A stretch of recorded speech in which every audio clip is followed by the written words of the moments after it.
Good morning. It is September 20th. It is Monday, and it's 2021.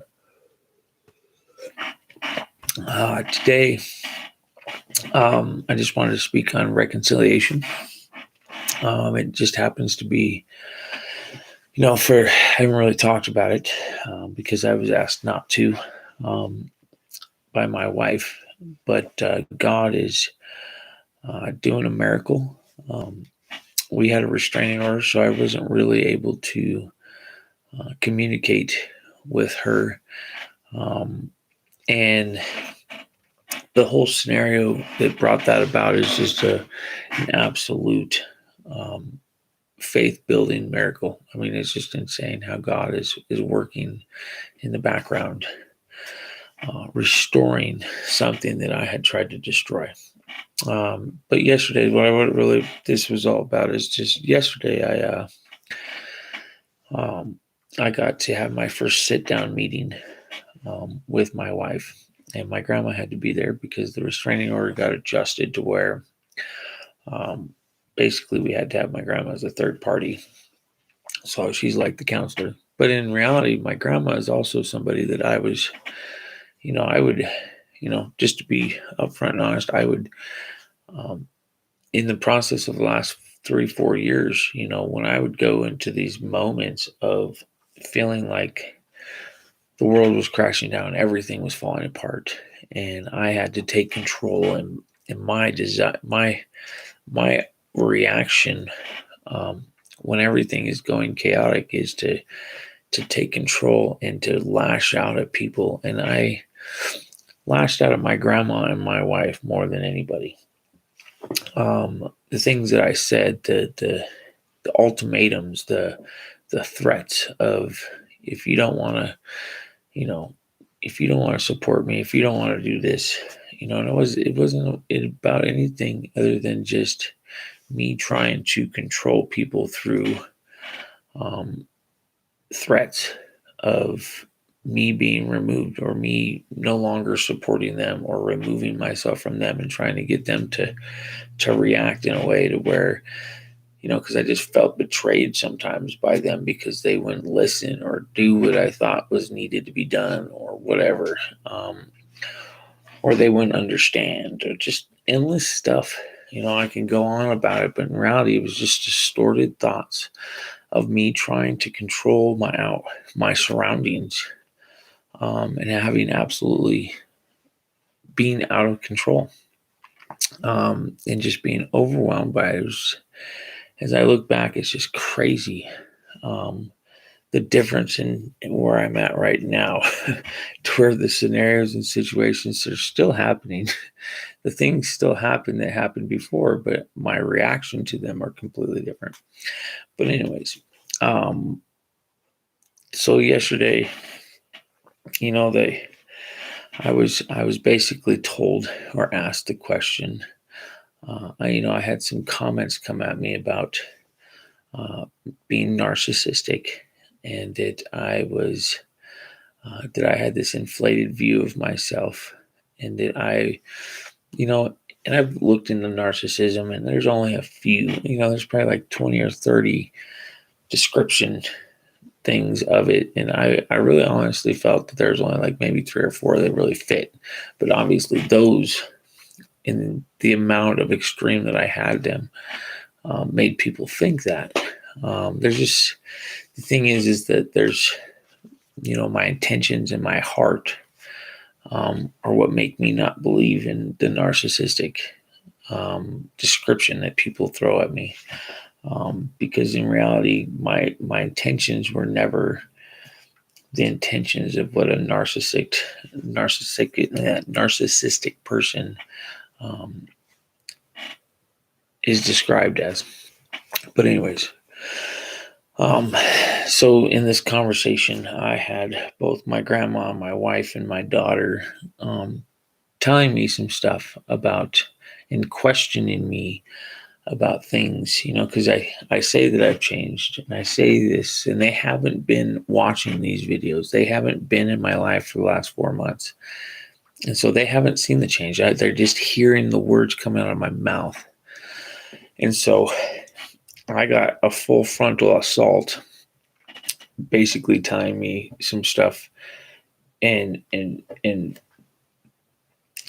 it was seeming like they were trying to get me to react a little bit, but obviously I don't know.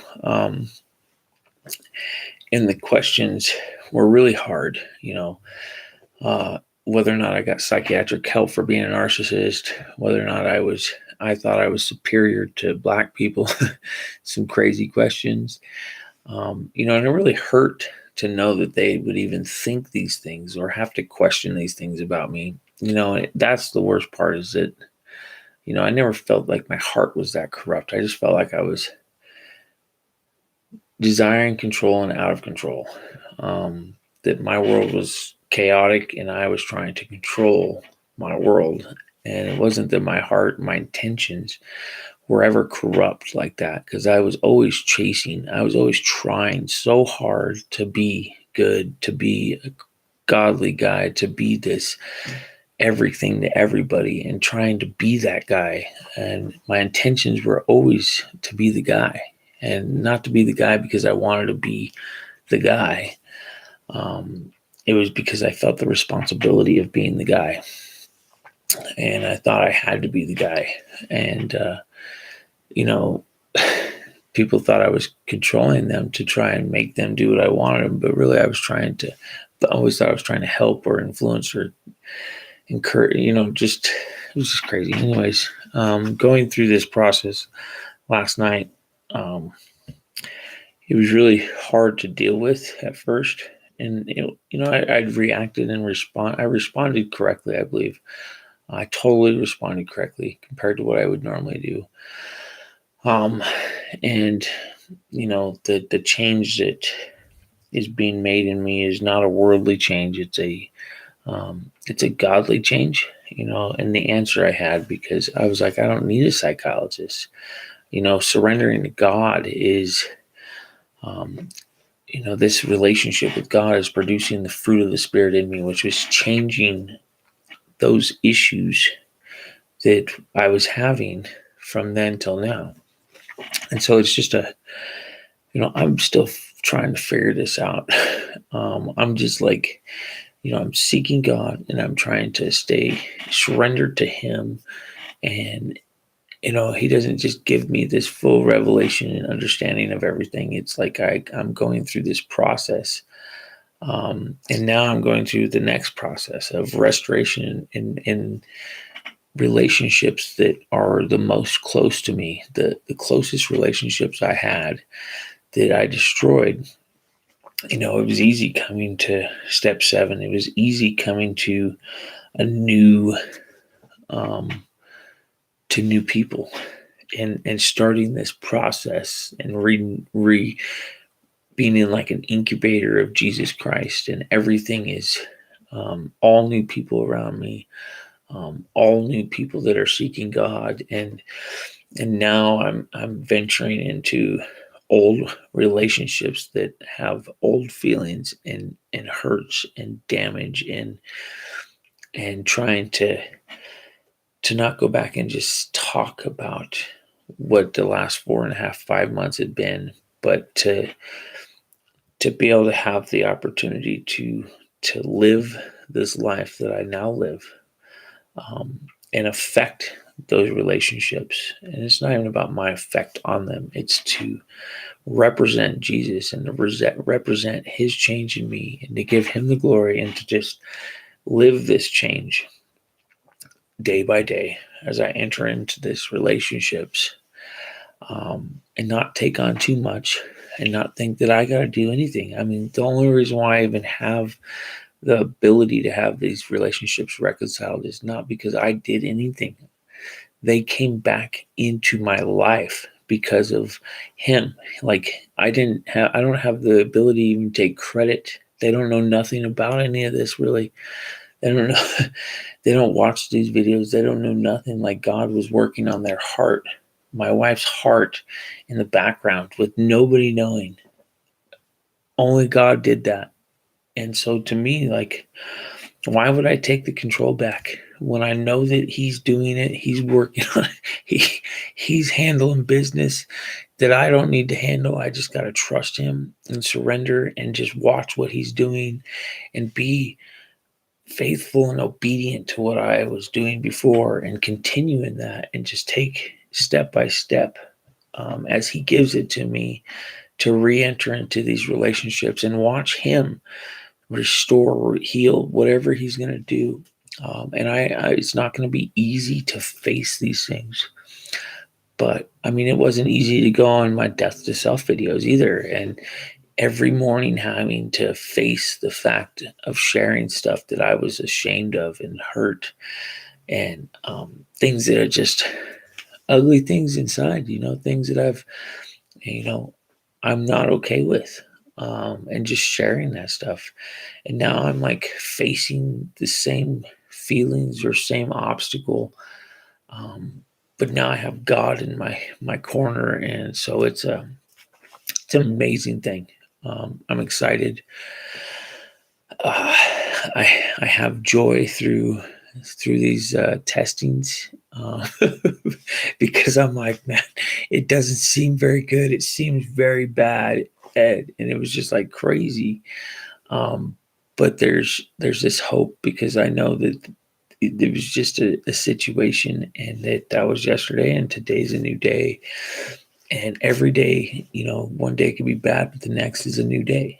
And so his day, my life is in his hands. And so the expectation of the outcome is no longer in my hands, it's in his.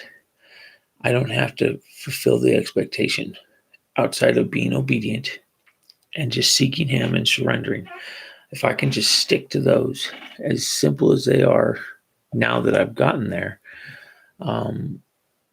and maintain that and seek my relationship with him, that all that rest of that stuff is trusting in him and giving it to him.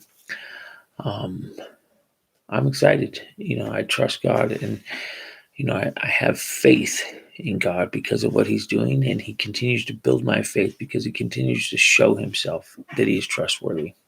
I had some readings on forgiveness and reconciliation.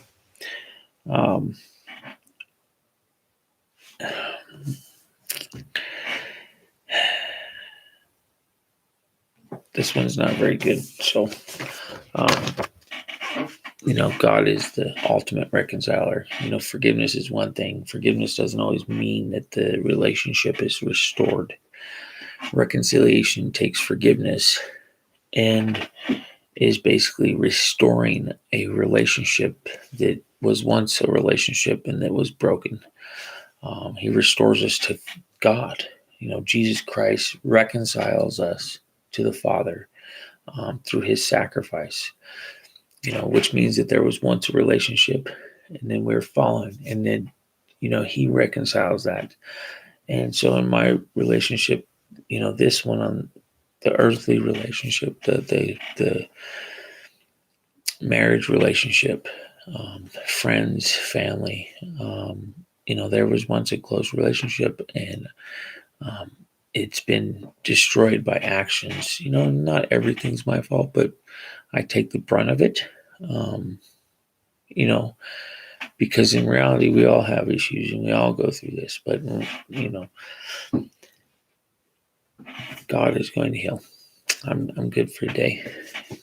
Have a blessed afternoon, whoever, if ever anybody listens. If not, this is just my journal blog. So thank you, Lord.